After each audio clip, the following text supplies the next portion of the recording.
People want security in a job, but it's like, okay, do you want security or do you want freedom? If job is security, making money for yourself is freedom. Which one would you prefer? Most people prefer to be free than be secure. Secure is like a prison. A prison is secure.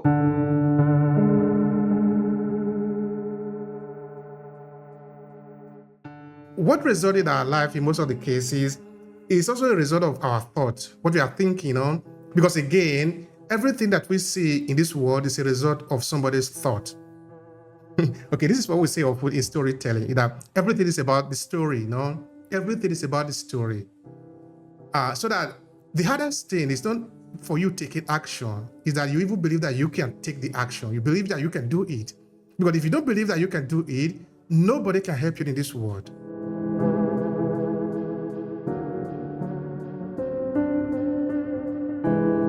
So there's a lot more pressure on us as, active parents of this generation. There's a lot more pressure on us, but we still have the responsibility to make sure as much as we can that we limit that from affecting our children. Otherwise, they just inherit the stress that we're inheriting and they just continue it.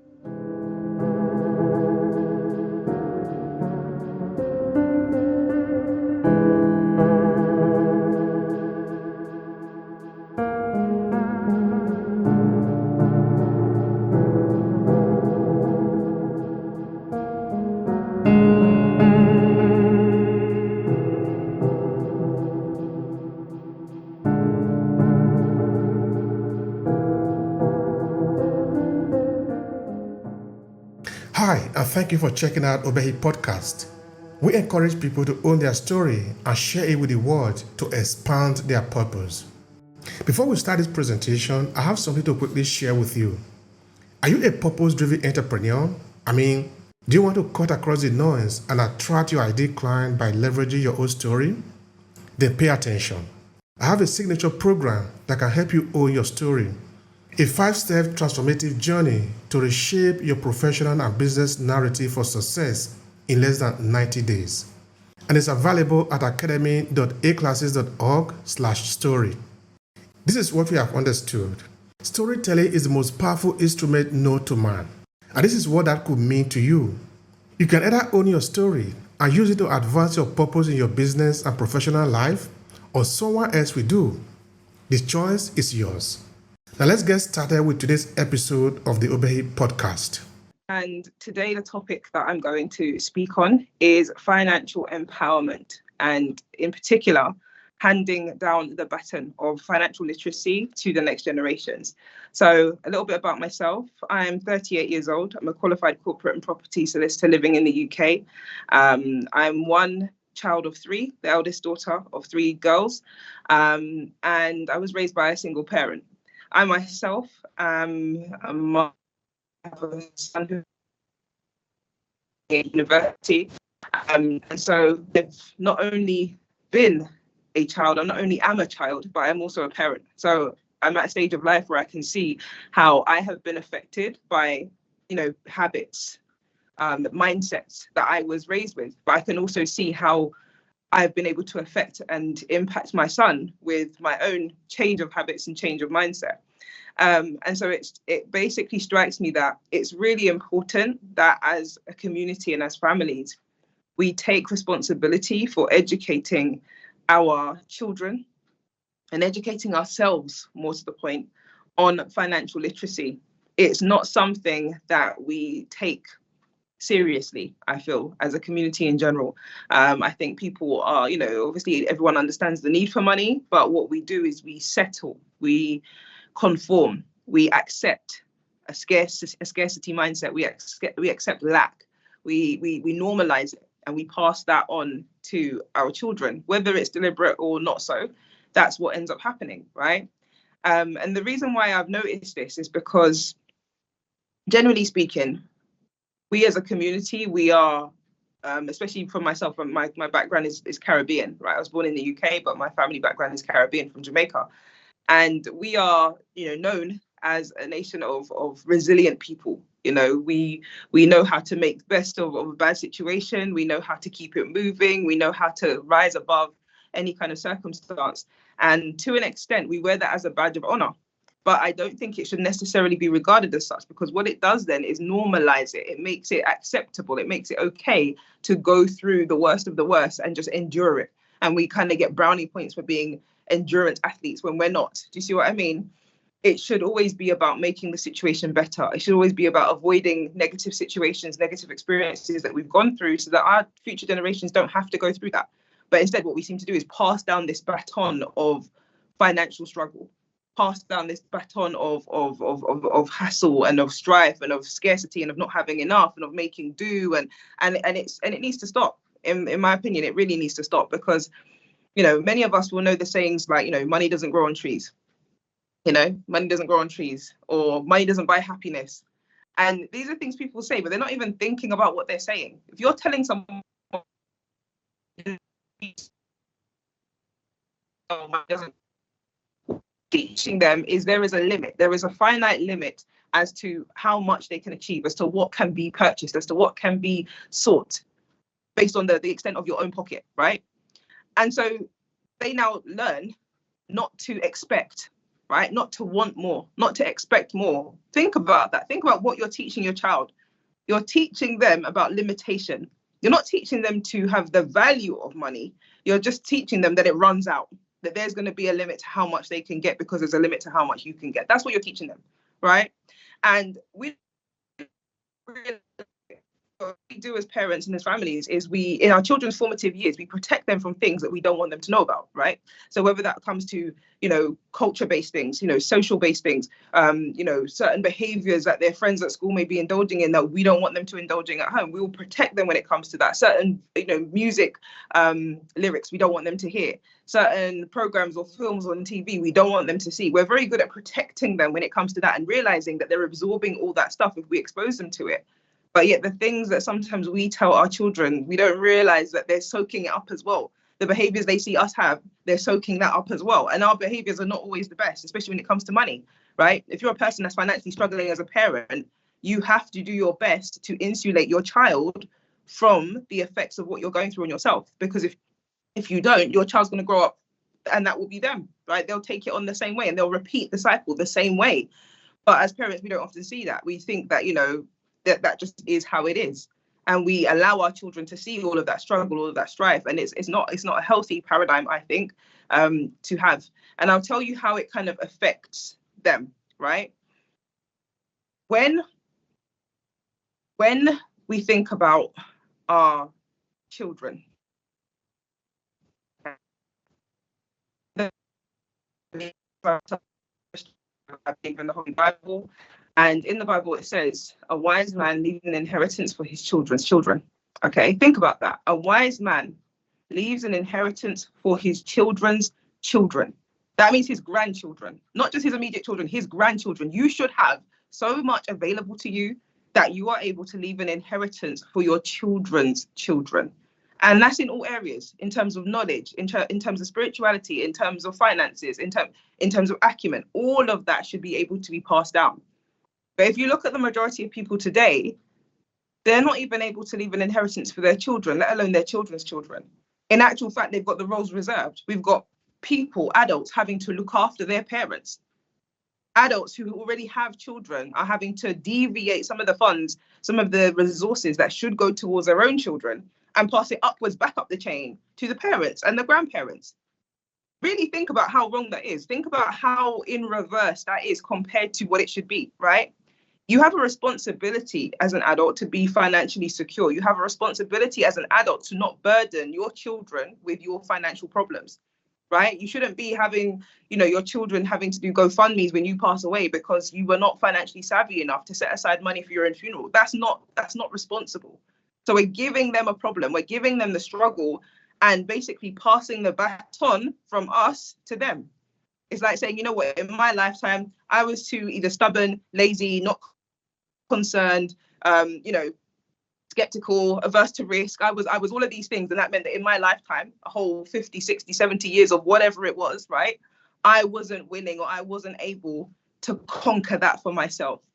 So here's what I'm going to do, son. Here's what I'm going to do, daughter. I'm going to hand that down to you. And now you've got the same problem because I couldn't educate you better than I was educated myself. because I couldn't protect you from my own problems, and now I'm actually just passing them on to you instead. So instead of you looking at yourself,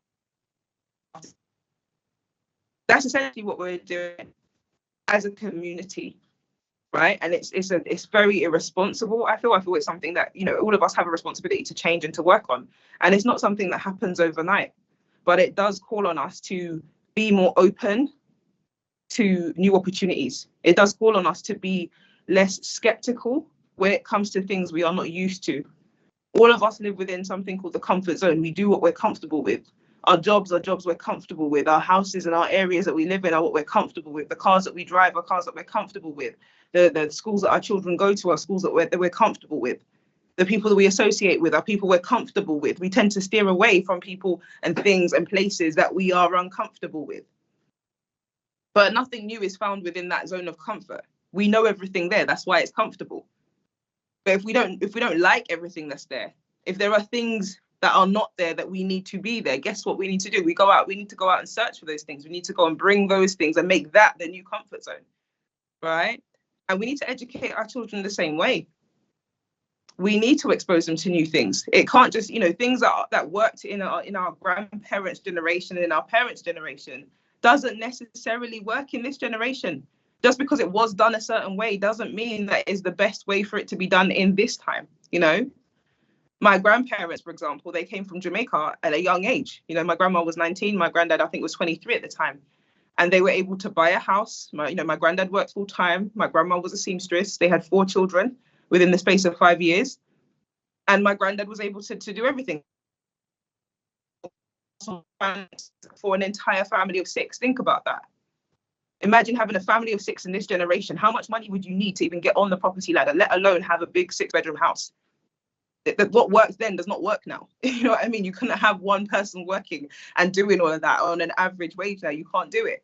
You see, and so we need to realize that what worked then, the typical, you know, stereotypical education process, you know, the going to school and getting good grades, going to university and getting good grades, you know, to get that great job that's going to allow you to live life very comfortably. That doesn't necessarily apply now. Now you have families where both parents are working, and sometimes both parents are working multiple jobs and they still can't afford to buy a property for their family. You know, they're still struggling financially. So you really have to adapt and realize the age is changing. You know, gone is the age where your manual labor is going to be what keeps your family above water. Manual labor has been updated and outdated by IT, right? Now it's what you know, not what can you do.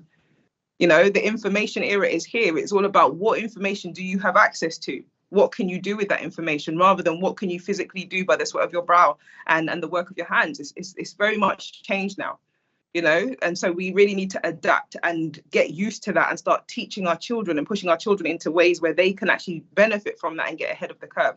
Otherwise, we will continue to pass down this baton of just playing catch up, you know, definitely.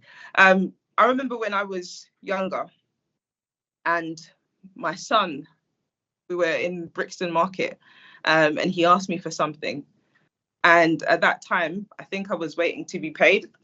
I hadn't been paid yet. I used to work as a bus driver at that time, hadn't been paid yet. I think it was Friday. We used to get paid every Friday. And he asked me for something. And bear in mind, I didn't spoil my son as he was younger. He had no idea of the concept of, you know, what was going on with my finances. And my finances were not great, but I at least, thank God, had the common sense not to let him see that, right? He asked for something, and normally he had his usual treat on a Friday. He didn't really get toys and stuff like that throughout the year, but birthday and Christmas he could ask for whatever he wanted and he would get whatever he wanted. So he had like a healthy balance between, you know, him being allowed to have stuff and not expecting stuff in just for no reason, right? But he asked me for something, I can't remember what it was, and I said to him, oh, I can't get it right now, but I will get it for you at the weekend. And he was like, why? And I said, what do you mean, why? I said, he said to me, you can just go and get the money out of the wall. He must have been about 6 or 7. He goes, you can go and get the money out of the wall. I've seen you do it before. Okay, obviously he's thinking about an ATM. He thought that ATMs were just machines that anyone could just go and take money out of the wall and you just go and spend and buy your stuff or whatever, right? It's the innocence of childhood, right? And I explained to him, okay, you're thinking about the ATM. I said, the ATM is where my money goes when I've been to work. So when I've been to work, they put it into the account and then I can take it out of the ATM. I said that they haven't put it into the account yet, but when they do, that's when I can take it out. I can't just go and take money anytime. And he goes, oh. And he was really silent for like about a minute and a half. He was just like, I could see his like little brain just turning. And then after a while, he turns to me and says, don't worry, mommy. He said, when I'm older, I'm going to make so much money and I'm going to look after you. So you don't have to wait for the ATM anymore. And like that just touched me so much, because it wasn't like I said I was broke. It wasn't like I said I didn't have any money. It was just the fact that I couldn't just readily pull it out like he seemed to think that I used to do, right? That he was like, he didn't agree with it. He was like, no, I'm going to make sure that you have what you need when you're older, right? Now, in one sense, it's very comforting and it's very kind of, but in a way, it troubled me. My child of 6 or 7 years old, he has to take responsibility for me. I'm his parent, like I'm his mum. Why? Yeah. So on one hand, it was, endearing that, my son wanted to look after me, and, his little brain was thinking that I literally just snatched money out the wall whenever I wanted. That was very cute.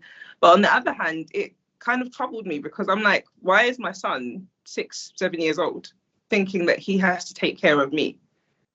Why should a child at that age think that it's his responsibility to grow up and financially provide for me? Now, we can go into the whole fact that I was a single parent, and so, his dad is not around and all that kind of stuff. We can dig deeper into that, because that probably does play a big part as well, that he thinks he has to take responsibility to look after me. But it was still like, no, I'm his mum. I'm the one raising him. I gave birth to him. It's for me to take care of him. And for me to also take care of myself. I should not be a burden to him. I should not be his problem, right? Financially, he's going to grow up. He's going to have a family of his own. He does not need to be worrying about whether I've got enough money. That is not his problem to think about. And it kind of really made me think a lot about my financial direction. Things for me kind of came to a head when I had completed that, typical route of going to university, qualifying as a lawyer. And I, again, wanted the best for my son. I sent him to private school. He was privately educated from the age of 11 upwards. And I started to struggle. My salary, albeit a corporate salary, plus me doing side jobs as well. I was driving Uber. I was driving buses at the weekends. I was doing everything I could to bring in enough money to cover his school fees, and just ensure that his stability and his continuity in terms of his schooling was never interrupted. The trips, the equipment he needed, the sports stuff he needed, everything that he needed, he should have had. And so it was my concern that I was struggling to keep up with that. And I immediately went, looking or really opening myself up to different opportunities.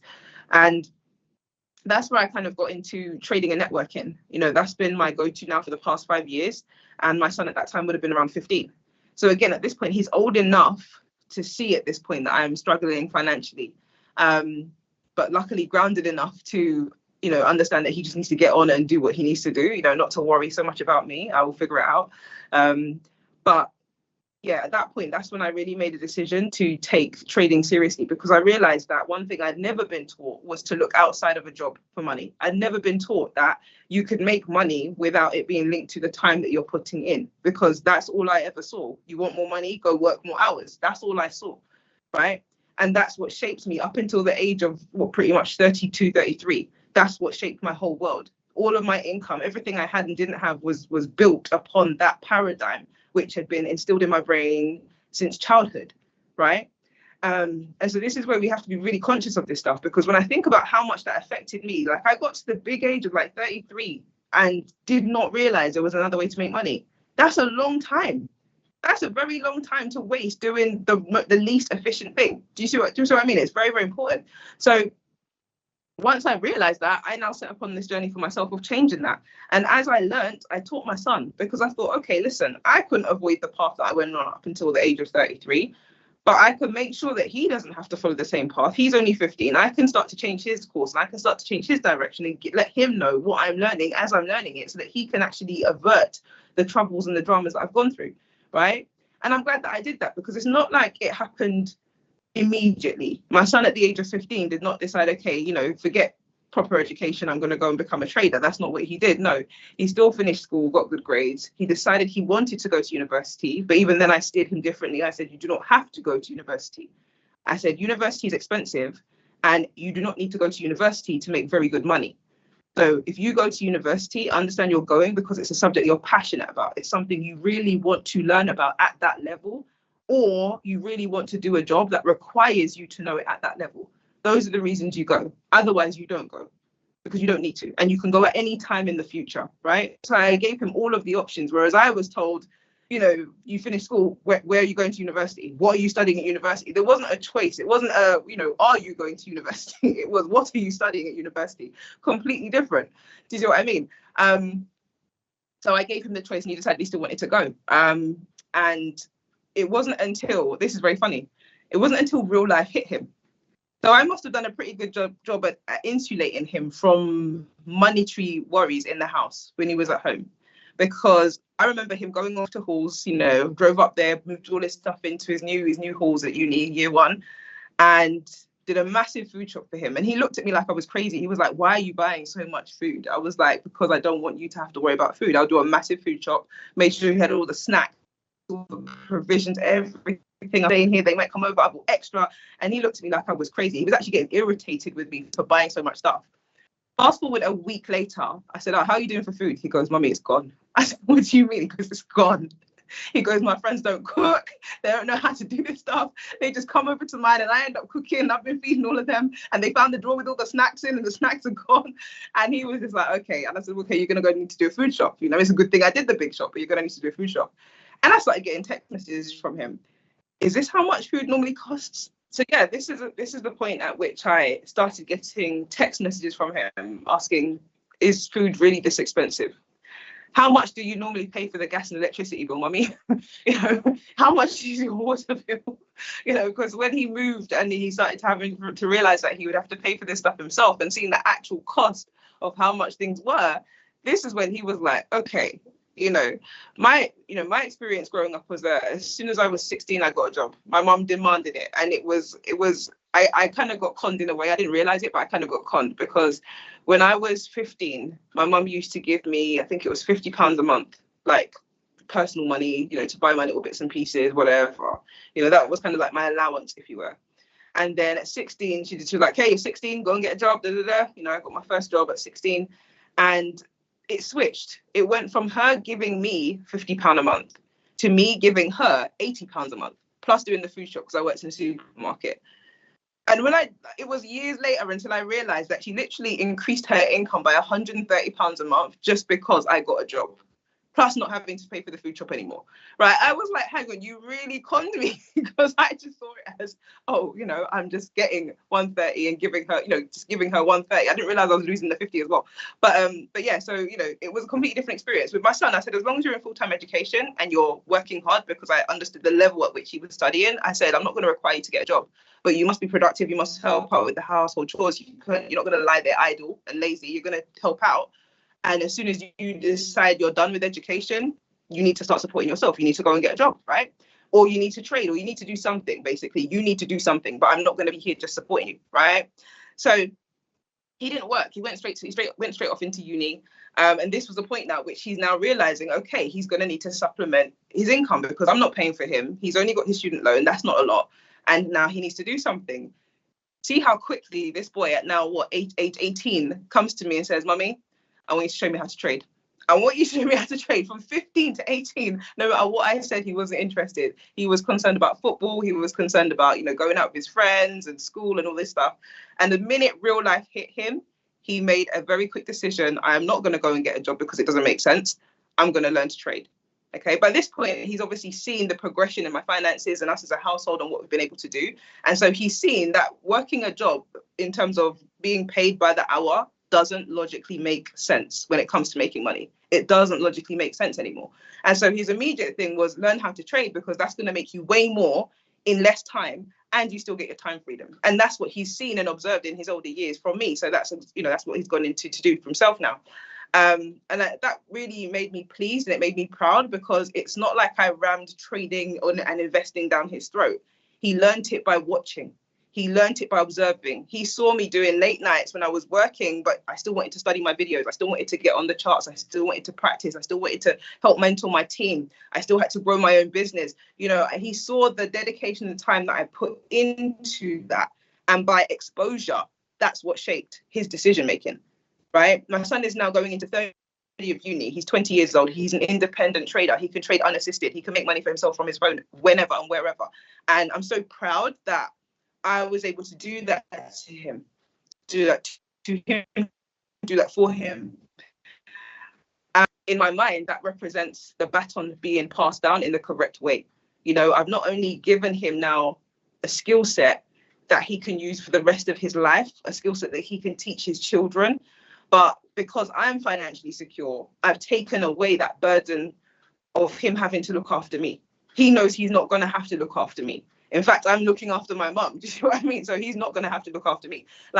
And just to be able to break that tie, to hand down the right batons and not hand down the wrong baton is really where I want to encourage everyone in our community to go, because you'll see your children thrive off of that. You'll see yourselves thrive off of that. You shouldn't be having to support your parents into their later years. And obviously for us, some of us, that may be the case, but that should end with us. And we should be dedicated to making sure that ends with us, so our children do not have to inherit that from us. So yeah, that's pretty much what I believe and what I found in my experience of the past 5 years being an investor and being an entrepreneur and raising a child and being a child as well. And it's something I highly want to encourage our community to get more involved in and more active and proactive in doing. Thank you so much, Nicola. This is really very beautiful. I enjoyed the conversation. Of course, we really apologize that there is this little technical hitches out there. But of course, I believe that it did put out most of you that are watching. But this is highly valuable information for the community, for the African diaspora community. And from your explanation, Nicola, we can see that a lot of people really need this. They need this education, because you cannot act based on what you don't know. Because sometimes when you don't know, and we fall back to that comfort. And we think that because we are in the comfort zone, that everything is okay. Everything is not okay. Our life is not okay if we are comfortable. Because like we sort of tend to repeat often here in Obehi Podcast, life, we actually begin to live it when we get out of the comfort zone. In that, when we are in the comfort zone, we are still like the baby that need to be taken care of. We need to ask for everything, so that we don't even know that it is wrong to ask for everything.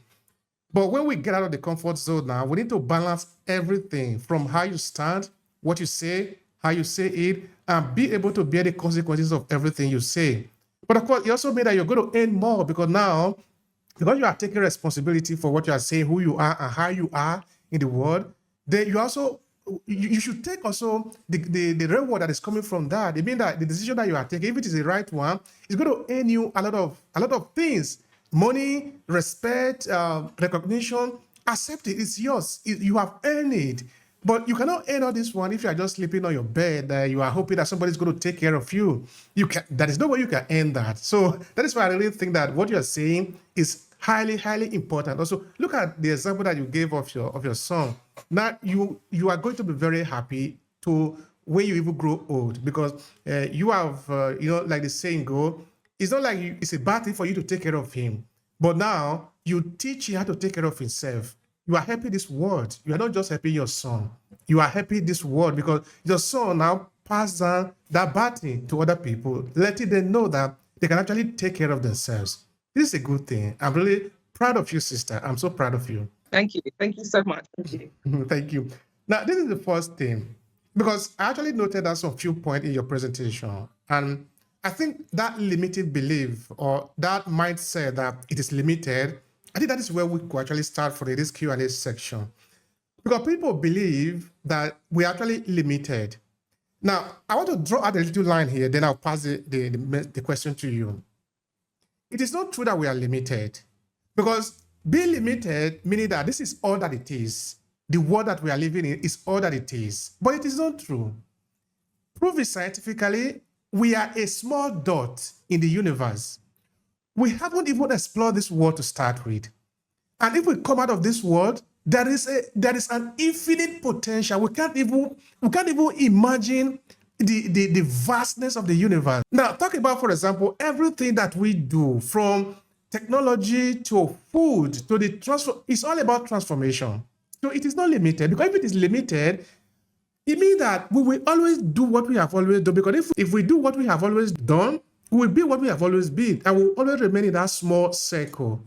We can enlarge the cycle in that let's do something new, then we get different results because we are doing something new, because our result is a result of our action. If we take different action, we'll get different results.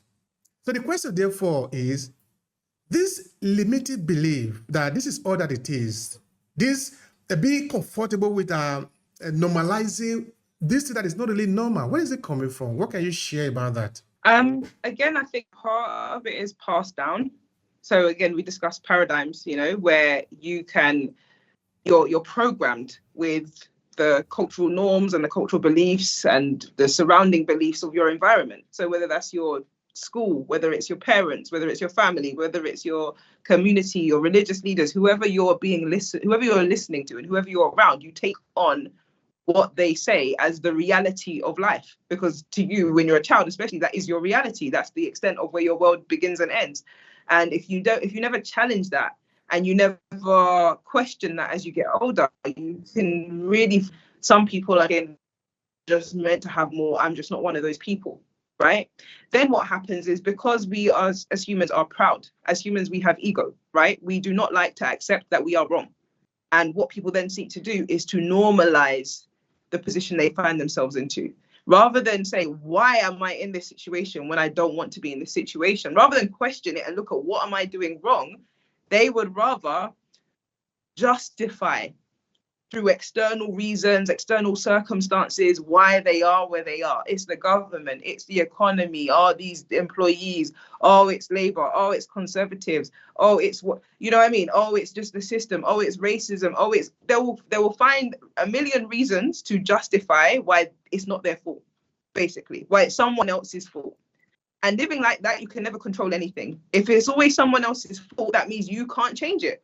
And so now you don't have to change it. And now they can relax and go, okay, I don't want to tackle that big problem called my finances. I'm just going to blame everybody else. And now I don't have to do anything because it's not my fault. Whereas if you actually realize that you have to change, even if it's not for yourself, even if you have to change it for your children, you take it upon yourself to take responsibility. That's not to say that there are not things in play with the government or the taxation system or the economy of your country or whatever. It's not to say these things are not real, but it means you do not have to be a prisoner of that. Even if that is true, there is always still something you can do. And so it's still on you to do something. Do the best you can do. Do something. Don't just sit and accept it. Do something on a little level, because little decisions day by day will compound, and over time you'll see a change. When I started my trading journey on day one, my life wasn't different compared to the day before. On day two, it wasn't different compared to day one. On day three, it wasn't different compared to day two. It took 6 months, 1 year, 2 years, 3 years, 4 years. Now my life is nothing like what it was like then. But that didn't come overnight. I had to be prepared to stick at it consistently and understand that my end goal was change, right?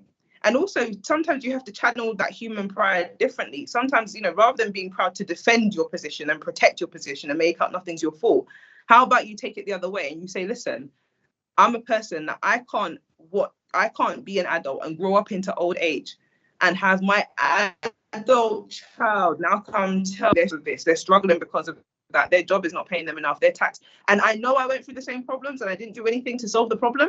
I literally let my child walk into the same lion's den and face the same issue. So now they can come to complain to me, and now they have to look after me on top of what they have to go through. And I didn't do anything. Like, you have to have a level of healthy ego as a parent to say, no, that's unacceptable. It's unacceptable. As parents, we don't take that seriously enough. How can you leave your child in that situation to them to go into adulthood and be having sleepless nights and be stressing about finances? That's unacceptable to me. We don't use our ego in the right way when it comes to that. That's my opinion. Thank you so much for that. That is really beautiful. It sort of reminds me, in 2010, I wrote a book that I titled Under Development in Africa, My Hands Are Clean. The idea that was running through it is something that I still strongly believe in today. It's the idea of responsibility, that looking at Africa, looking at the underdevelopment situation that we have in Africa, the thesis of the book, or the research book, was that we have a huge responsibility of what is going to happen to us if we want to change the situation. And of course, I'm not denying the fact that racism have a role to play there. The international agenda of white supremacy have a role to play there. That slavery have a role to play there. That colonialism have a role to play there. But despite all this, it still rely on us if things are going to change. Because if we take a different step, a different order will happen in Europe. But it doesn't depend on Europe to change Africa. It depends on Africa to change Africa. Now, I was making a simple analysis there in the book. I say, let's look at another area within the African mentality, that the idea that maybe when something happens, we easily say that it is supernatural. Okay, I'm not also disputing the fact that there are supernatural powers, no? But I say, because at the time I was writing this book in 2010, there were a lot of evidence of, based on the evangelicals in Nigeria, a lot of children were being abused and being accused of responsible for the family poverty. And many of them were actually brutalized. Some were poured acid, some were literally killed, and some were abandoned on the street. And this was because people were accepting what was being preached to them in the church, that the children were witches and all of that. And I said, let's take the time to reflect on this. Then I give them a simple example. That where I'm coming from, which is Uromi, south of Nigeria, there is a place very close to the main town of Uromi where accidents happen almost all the time. And usually happen during rainy season. And it happened also in an area where you have a sharp corner. Okay, I say, okay, let's examine that particular place. But of course, we can easily expand this to cover different parts of the country. But I say, this particular case, let's examine it. A car have an accident, people died. Who do we blame for this one now? I say, okay, let's blame it on the witches. I say, okay, if we blame it on the witches, we can't do anything about it because I am not a witch, you are not a witch. Who is going to solve it? Nobody. So it's going to be there. It's going to repeat itself tomorrow. Again, another day. Again, another day. We can't do anything because I am not a witch, you are not a witch. It's the fault of the witch. I say, okay, fine. That is part one. Let's look at it another way. What if we try to identify that what have happened here involved three components primarily? The road, which is the infrastructure, the driver, which is the one that is in charge of manipulating the machine on the road, and the machine itself. I said, each of these three components can result to accident. Okay, I'm not even including the weather now. I said, if we agree that any of the three components can cause accident, then we can control any of the three components. Because the infrastructure, we can control it. Which means if the road is bad, we can control the road, that we can make a better road. Therefore, we can avoid accident. If, on the other hand, maybe we investigate, we find out that the road is good, but the driver is bad, that the driver is not making use of the road in the right way that it's supposed to, that this can cause accident, we can resolve this by better education of the driver. I say, okay, maybe the driver is good, the road is good. What of the body machine, therefore the car? Sometimes the car can be bad, and we still put it on the road, and this can lead to accident. I said, if we accept that these three components can result to an accident, each of these three of them are within our control, we can actually control the accident. Of course, we can never control accident 100%, but we can reduce it to the level that we usually have it. Which means now that if we take the situation and put it under our control, we'll be able to go far. But if we don't, we will always remain where we are, maybe blaming whoever we want to blame. And I said again, there are more than 1 million reasons to justify why we will never take action. That is fine, but what do we want? Are we comfortable remaining in our comfort or changing something so that we can become different, have a different situation? The choice is ours. So I really thank you so much for that. And I think it's a very important position that at the end of the day, what happens to us, we are partly, if not more than 50% responsible for that, because there are other parts that are beyond our control, but there is a huge part that is under our control. But coming to that point, I want us to talk about the realization that we actually have this responsibility. You investigate yourself. You believe, or you come to the realization that you don't want to remain with this scarcity mindset, because a lot of people are comfortable with that. So I'm asking you a personal question. How did you come to the realization yourself? Because you are just like every other person. How come you have a different mindset? Share with us. So for me, it wasn't like I was aware that I was raised with a certain mindset. I only became aware of my pain. I became aware of my struggle. I became aware of things that I was not happy with. And it was really that motivated me first and foremost to look for something else. That's why I started doing the Uber. I started doing the bus driving. I knew I needed more money, and it was the pain I was trying to avoid first. Right. Once I got past that, it was literally me accepting, that, like I said, a phone call from my cousin who literally said, Nicola, there's, I've just started doing this thing. You should really have a look at this. Being open to that first and foremost, that into someone who thought differently to me. And it's easy when we see people or we meet people who think differently to us, who are coming from a different place, assume that because they are saying something that we are unfamiliar with, that they couldn't possibly understand us. I come across a lot of people. I speak to probably thousands of people every single year. And a lot of people, I'm speaking like a different language to them when it comes to finances, when it comes to mindset, when it comes to work ethic. I'm speaking a completely different language. Some people, they understand that I have results in certain areas of my life that they do not have in their areas of their life. And they want those results. And so if you think about it in terms of logic, if someone thinks differently to you, the chances are they do differently to you. And like you said, different actions equals different results. If they then have different results to you and everything stems from the thinking, then just because someone thinks differently to you, maybe your thinking is incorrect. Maybe your thinking is the reason you don't have the results you want. And that's where you can now start to realize, hang on, my mindset is defective here. It might not necessarily be what I'm doing, but what I'm doing comes from the way I'm thinking. So if I'm not happy with my results, I have to really question my thinking, because we're always listening to somebody. We're always taking on the thought process of somebody, whether it's our parents, whether it's our friends, whether it's ourselves. But if you're taking your thought processes, your cues on what you're going to do from somebody that does not have results, you're basically listening to a broke person for financial advice. To sum it down, you're really listening to a broke person for financial advice. If around those people say things I'm not used to, these people, they move differently, they make different decisions, like they take risks and they invest and they do this and they're bold, they're confident, but they have results that I want. You have to accept at that point that there's something out there you don't know. There's something you don't know. And that's why you're not doing it. You're not thinking it. You don't know. So you have to get around those people and you have to learn. You have to learn. You have to be a student. The same way how we studied in school, the same way how we studied as children, you have to become that childlike student again and say, you know what, whatever I've learned up to this day, it has not got me the results I want. I'm going to relearn. I'm going to unlearn the old habits. I'm going to relearn new habits, and so I can get those results. And you come in like a baby again from that perspective, and you learn and you study and you be coachable and you be consistent and you follow the cues of people that have what you want, and you will eventually be where they are. So that is really the shift. When you realize someone thinks differently, look at their results. If the results are favorable, you need to listen to that person.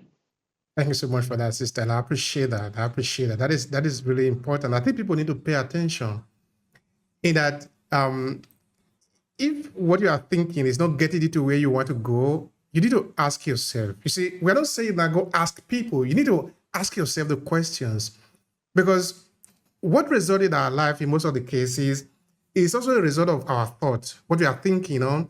Because again, everything that we see in this world is a result of somebody's thought. Okay, this is what we say of in storytelling, that everything is about the story, Everything is about the story.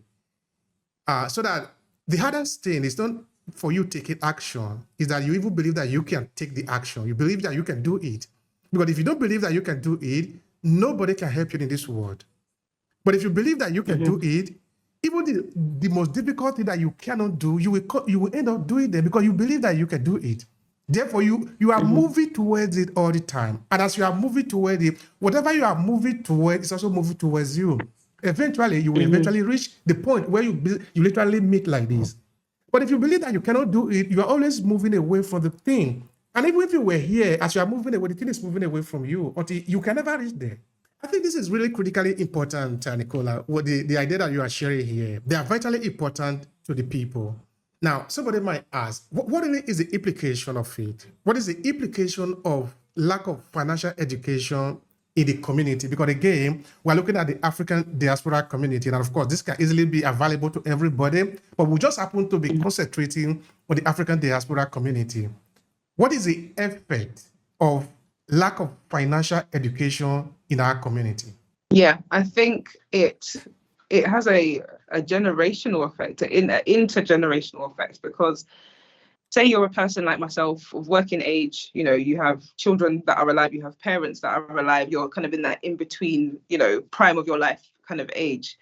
The lack of financial education that you have may be affecting your ability to look after the generation above you. It will almost certainly affect your ability to look after yourself and your family. Because in this generation, this is one of the toughest financial climates in terms of the most shift away from, a traditional two-parent family, being able to work jobs and get on the housing ladder and all that stuff. All the stuff the generation above us could do.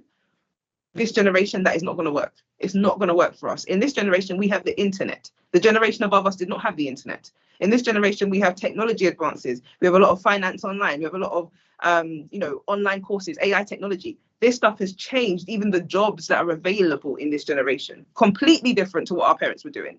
So you've seen a massive financial shift and a massive technological shift in terms of advancement.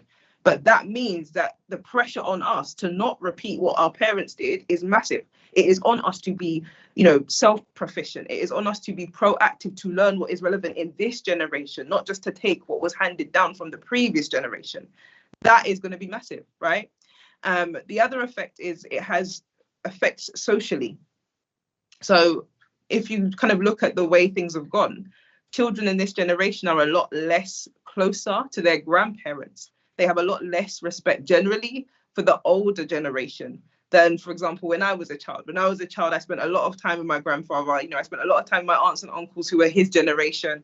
And there was a lot of respect going that way. Do you see what I mean? Whereas now, kids don't really have that because their parents are working all the time. Their parents don't even have time to spend with the older generation, let alone have the kids spend a lot of time with the older generation. Childcare is such a thing now, where parents are spending a lot of money on childcare, and the older parents, the older generation, they're not even equipped to be able to step in and to help financially like that. Whereas before that was a thing, you get the assistance from the older generations. Now they can't even afford to do that. So there's a lot more pressure on us as, active parents of this generation. There's a lot more pressure on us, but we still have the responsibility to make sure as much as we can that we limit that from affecting our children. Otherwise, they just inherit the stress that we're inheriting and they just continue it. Do you see what I mean? So it's a lot. I think as a society, it's a lot. A lot of the stuff we see in the news, especially in London, in the UK, a lot of the youth crime that we see is down to poverty. It's down to poverty. People say, oh, where are the parents? The parents are working 3 jobs. That's where the parents are. They're working 3 jobs. They haven't got the time to sit there and monitor their children because they're busy. They're trying to keep their head above water. The circumstances and environments these kids are growing up in, they're parenting themselves effectively because they spend most of their time not with their parents. They spend most of their time with people of their own age who do not have half the common sense that they need to have. And they're just picking up those habits. And this is where parents will lose touch with their own children because they're not physically there enough to parent them, and they need to be there to parent. Especially in the UK, I don't know what kind of it is around the world, but in the UK especially, some of the policies that are in place with regards to parents parenting their own children nowadays are so restrictive. Like in my day, I'm not saying it's right or wrong, but in my day, if you needed a slap, you're gonna get a slap. You know what I mean? And it kept you on track. It's not that you're gonna be abused. Abuse is different to discipline, and abuse is uncontrolled. Abuse is for your own personal reasons. Abuse is all coming from the person perpetrating. But discipline is for the good of the person receiving it. Discipline is to teach you something, to correct you on something. This is completely different to abuse.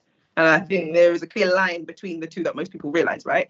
But in the UK currently, like any little thing can be abuse. Do you see what I mean? And when you're trying to parent a child and your hands are basically tied, but you're still responsible for them, that can be very hard. Now take away the time that you're not allowed to spend with them because you have to be at this job or you have to be at that job, plus the amount of time they're meant to spend in school where they're being fed who knows what, in terms of, beliefs and doctrines and paradigms and life lessons. where we lose control of our children that way. And that's how they end up stuck back in that system, because the school system is not designed to make them financially free. The school system is not creating a generation of financially free people. It's creating a generation of further employees, which means they're going to go back into that same system.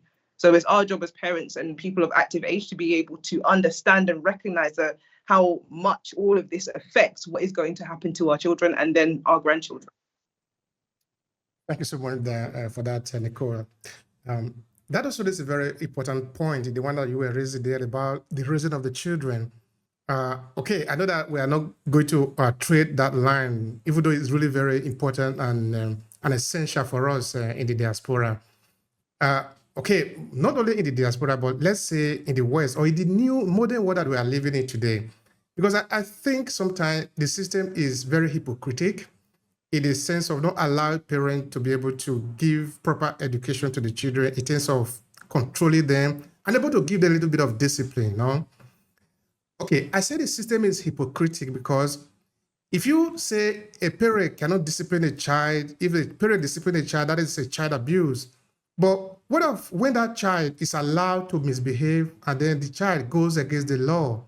Is the law going to pardon the child, or are they going to send the child to the prison? Well, the evidence is that in most of the cases, the child is not pardoned. He's sent to the prison. Why don't we just correct the child in the first place so that he doesn't break the law and therefore doesn't end up with the prison? So this is why I say the police, the institution sometimes, or the state, or the system itself is a little bit more hypocritical in this area. But anyway, we're not going to go there just now because it might need a bit of context. We might need to examine that.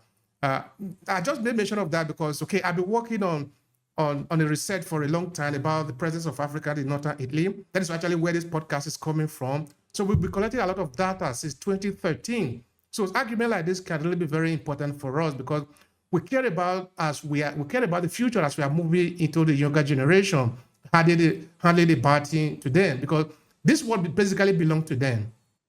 It basically belongs to them. They are the owner of the world that we are building. It doesn't belong to us because when we pass on, they will be here. And of course, they will also pass it on to others that are going to come from them.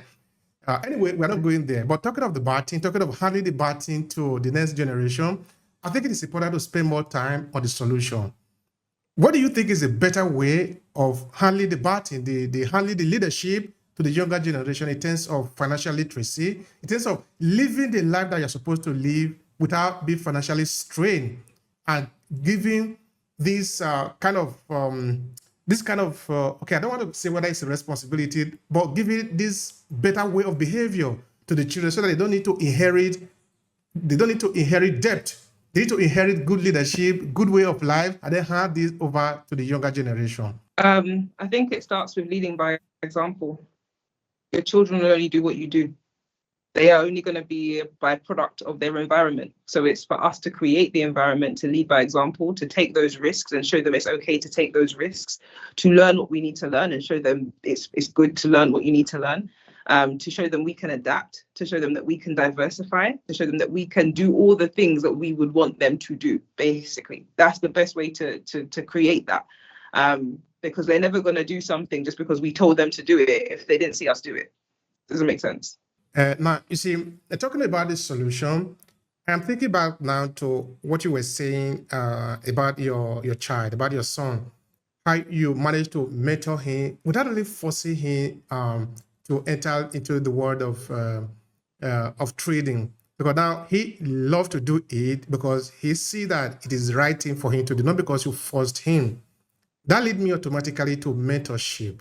What is the role of mentorship in being able to pass the proper education to our children so that they will do what is the right thing for them to do so that they can live better life and don't be strained financially? Yeah, help me with that.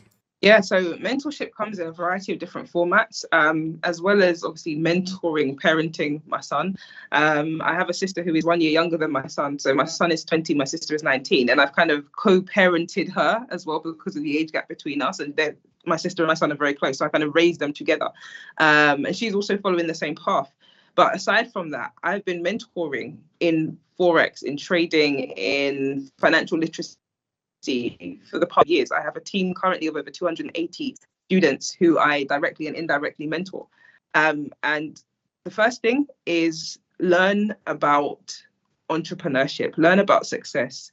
There are so many books, so many podcasts, so many resources where the information, the gems, the keys, the good put in a book or a podcast or an audio for you to listen to, for you to learn from. Okay. And this doesn't cost a lot of money. So the first thing is educate yourself, learn, and then apply. Okay. You cannot just say, oh, I've read it, therefore I know it. If you're not applying it, it means you don't know it. It means the point didn't hit home. So you then have to apply it yourself. Once you've applied it, the third stage is then teaching it. Okay, teaching it. Once you know something, you really know it when you can teach it. If you can then teach it, now you have the role of mentor created, because now you will start to generate results for yourself because you've already learned the information, you've applied the information, you've got the results of the information. Now you're in a position to pass on what you have known and what you know works. Through your own process, you will develop shortcuts. There will be things that you try, because a lot of it will be trial and error. Some of the things you try will not work. You can now shortcut that for your mentee, okay, or your student or your child, and say, way to get this done. Or I learned from this person, they said, don't try that because that was the most effective way to get this done. So you now start to streamline the process and make it quicker for them so they can cut out the mistakes you made and they can just follow the straight route down. That is mentorship. If you're a person seeking to be mentored, you're seeking mentor, the first result for themselves. The second thing you look for is not only results for themselves, but they have created other people with results. Because someone can have results for themselves, but they're a terrible teacher. They don't know how to get someone else to get to that same place, right? So not only do they have to have results for themselves, they also have to have been able to help somebody else get that result too, right? So that way, that's where you have like your double gold stamp that, yes, this person's a good mentor. Because not only do they do it themselves, but they've managed to help someone else do it. That means they can help you do it. But once you get that mentorship, once you get that, the attraction or the attention of that person, it's about honor. It's about honor. 100% about honor. You need to honor your mentor because they're going to be sacrificing time, energy, attention to help you. They do not need to do that. You need them way more than they need you, and you need to appreciate that. So you trying to find ways to add value to them, try to find ways to make their life easier, try to find ways to help them with other aspects that they may need help with, so that it is worth them pouring their attention and their time and their knowledge on you. And when they do that, apply. Because no one wants to talk to themselves. Your mentor is not going to want to talk 10 times to you about the same thing and you're not applying it. And you're expecting to see results and you come back complaining, I don't see results. And they said, have you done what I've said? And you didn't know. They're going to just say, look, you're wasting my time, So when you get the attraction and the attention of a mentor, capitalize on it, use it, implement it. And they will be with you for a long time and they will help your life change. That's what happened to me. And now that's the journey that I help other people to go on to. Now, you also made mention of the fact that we are living in different times, and different times comes with different opportunity and different tools. We have always been using tools for thousands of years, but this particular time is having access to technology, like you made mention of. We have AI and the rest of that. So with all these tools available to the younger generation, I sort of think that we are advantaged, particularly looking at the diaspora and also Africa, if we were to add that to the conversation, for the fact that a lot of people, our demography now, more than 50% young people, the tools of the age are sort of favoring the young people. Now, if we were to leverage the opportunity of the time, we have the best time to be able to take ourselves out of the poverty line, able to change the rules of the game that we want to play entry into the future. So what do you recommend for the younger people so that they can find solution to their problem looking at the tools of the age? What do you recommend for them? First of all, wow, this is a good question. So looking at the tools of this age, one things that I've heard about that are extremely useful as skill sets to know for the age that we're going into is coding. Coding is something that I'm not personally familiar with myself, but I know it is an industry that I've heard many, many people say, this is something that the kids of today need to be learning, coding, okay? In terms of a skill set that can get them good employment, good job opportunities, good business opportunities, that's a skill set. The second skill set that I would naturally, advocate highly is trading. Trading currencies, trading cryptocurrencies, whatever, trading. not like buying and selling stocks. It's a bit different. Forex trading in particular, because it's recession proof. You can buy and you can sell and make money both ways. The reason I advocate that is because that will give you a lifelong income stream, so that no matter whatever else happens in whatever area, whatever business you decide to go into, whatever venture you decide to go into, that is going to give you consistent income if you learn that skill from anywhere in the world. As long as you have Wi-Fi, you have a phone, or you have a laptop, you will be able to make money. So that underpins everything, because if you don't have to worry about money, a lot of the decisions that people make will change naturally, because most people make decisions just based on money. You know, I'm going to take that job because it offers this salary. I'm going to live in this house because I can afford that mortgage because of this salary. I'm going to because of this salary. When everything starts and ends with your salary, your whole life is very small. Your life is very small. You know, I'm not going to go on that holiday because I can't afford it, because it's too much time. Oh, I can't go on that holiday because I've finished my annual leave. I don't get the time off because of that job. When your world starts and ends with your job, it's a sad day. So you have to be able to have income outside of that, so that any career or any job you go into, you're doing it because it fulfills you. You're doing it because you want to be there. You're doing it because you enjoy it, not just because I need to do it to get the money. You shouldn't need the money. The money should just be another stream of income for you. Find ways to diversify your income streams. Find a way to make money online that is not linked to you physically being there and turning up and doing something and giving time. Because if you can do that, it doesn't even have to be trading. It could be, you know, social media, affiliate sales. It could be whatever else. Find something that gets you paid residual income. You're not being paid for your time. You're being paid for something you did previously, and it's going to keep on paying you. That way, your life now can start to become your own. You can actually make choices about your life that will positively impact yourself and other people, not just based on money. Thank you so much for that. That is a valid conversation. It's a valid point that people need to pay attention to. And of course, it's not saying, and Nicola is not saying that, oh, just leave your job if you are in a paid job. No, is that you need to make a plan. You need to have an exit plan. That, you know, people are sort of romanticizing the conversation that when you are working for a salary, you are in a secure job. But it is not true. That is not secure even. That is even more risky. What if you are not able to do that job tomorrow? You think they're still going to be paying you forever? Mm-hmm. No company wants to be paying you forever. They will sack you. Okay, I understand you will get a little bit of benefit, but even if you are working, you are not working as a salary, you are still going to get benefit if maybe something happened to you, because that is part of the system. Part of the system is that if you are working for yourself, you are paying tax. If something happens to you, the government will still pay you because you are paying tax. It's the same with somebody working for a salary. Only that you have better chance now because you will be able to work for yourself according to how you want to work. So, okay, so that we don't get that confused, I'm saying that if you are working for a salary, what this conversation is actually telling you is that make an exit plan. Get something extra. You have, how many hours are you working? In most of the cases, you are working 8 hours. In 8 hours, if you manage that from the number of hours that exists in 24 hours, you still have a lot of time. In fact, you can actually do 2 8 hours. You know, for me, I think it is very important that people understand that they will say, okay, I do 8 hours, I'm tired. No, it is not true. If when you are working 8 hours, 7, you should do 12 hours, you will do it. Is it? Of course, you will do it. If they want you to do 40 hours so that they will pay you more, you will do it. Now, what do most people do sometimes? The day that they say, oh, there is no work today, what do? They stay in the house, they don't do anything. Which means your time is useless now because nobody is employing you. You decide not to do anything. What if you have been doing 8 hours, but you are doing 4 hours extra, but this time you are working on yourself. You are doing something. I don't know. Nicola say you can code. You know, coding is the best job that you can do today because you can code from anywhere. What if you are learning how to trade like Nicola? She can teach you if you want to. We are coming to that just now. That you are trading 4 hours a day, or maybe 3 hours. Okay, let's say 2 hours a day. 2 hours a day every day. And this particular day now, they say there is no work, meaning you have 2 hours a day plus another 8 hours. If you are doing something extra, for those other people that are not doing something extra, they don't even know what to do. They complain, oh, I will just be bored. Oh, come on. Come on. You mean you are not in control of yourself. You are a slave to somebody. We are telling you, be in charge of yourself so that you are waiting. Okay, I just want to finish this 8 hours now because I have something to do.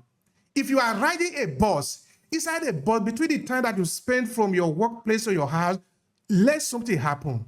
I'm not just saying that blah, blah, blah, blah, blah, blah, blah, all the time, making telephone calls, sending useless emails, useless time scrolling on the social media. Make sure that you are intentional. That the time that you spend in a train from the city you are working to where you are living, you make sure that it's useful for you. When I was new in Italy, we didn't have any job, of course, because I didn't have paper. I didn't basically have anything. We need to move from city to city, hawking on the street. Of course, I see a lot of people, they were just there talking, all sort of political thing, nonsense, no? Shouting in the train. For me, if I just hear that, I just look for a corner to stay on my own. I just take my phone.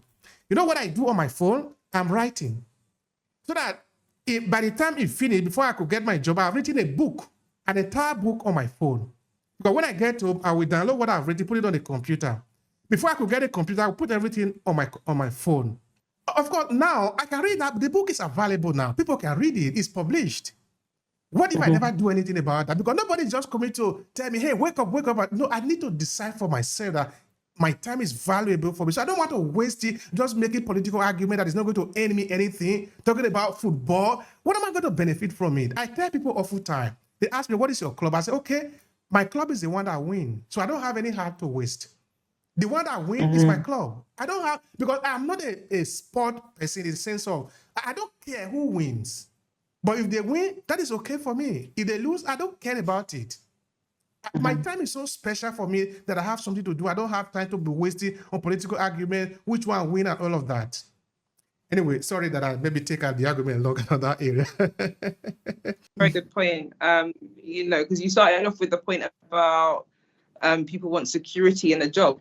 But it's like, okay, do you want security or do you want freedom? If job is security, making money for yourself is freedom. Which one would you prefer? Most people prefer to be free than be secure. Secure is like a prison. A prison is secure. No one can get in, no one can get out. Prison is secure. But freedom, you can do what you want. So which one would you prefer? I prefer freedom over security every day.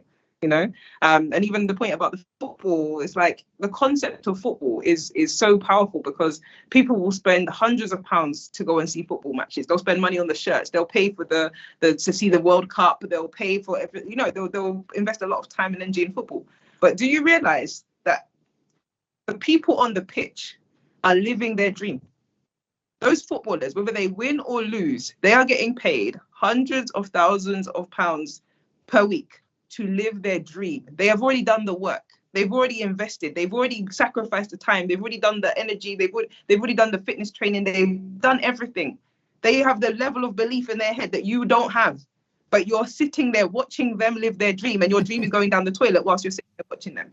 When the game is done, they go back to their amazing mansion with all their money, and they're happy. They've achieved their dream. You haven't achieved yours, but you're watching them. Why are you watching them? Turn off the football and go and work on your dream. Then you can have a box in the stadium. You can go and sit VIP in the stadium and watch when you're free. You can go and do that. But in the meantime, you haven't got time to sit and watch football. You haven't got time to watch Beyonce on stage. You haven't got time to watch all these people living their dream. Go and live your dream. That's so true. I believe people are listening to you and they should pay attention. Before I ask you something about trading, which is actually towards the end of the conversation, one of the things that we discovered in our research here in Northern Italy, of course, because we are doing the research, then we also enter people's houses. You enter the houses of most people, they don't have a lot of money, instead of maybe a library where they will buy books, they buy big television. This is very common with a lot of Africans in the diaspora. When they get here, they buy big television. And they believe that bigger television is a bigger opportunity, but the television have nothing to offer you. I say, the best thing you could buy bigger books. Get more books that you can read. You don't need television. You don't really need big television, because what do you need it for? So that you can see more news. But what is the news? The news is already configured to make you a sad person, to make you a bad person, in the sense of to make you depressed. Because it's all about the bad news, the killing here, the murder here, the rape here. That is what is in the news. They're not going to, I often say, the people that are reporting on the news, they know that good things happen today, but they're not interested in that, because if they show you good things, you are not going to listen. They are interested in placing ads. They are interested in your attention, so they are sharing all the bad news to you. You are, They know that is how you are going to react. They do this on purpose. So why would you spend your time feeling that you are hurting yourself double. Mm-hmm. Anyway, Nicola, you talk of trading. You're an expert in that. Share with people, how can one get started in trading? So I run a mentorship team. We have a large community. The overall community is around 600 of us, all areas of the world, Europe, Caribbean, America, England, lots of different places. And I personally directly and indirectly mentor 280 approximately of the 600.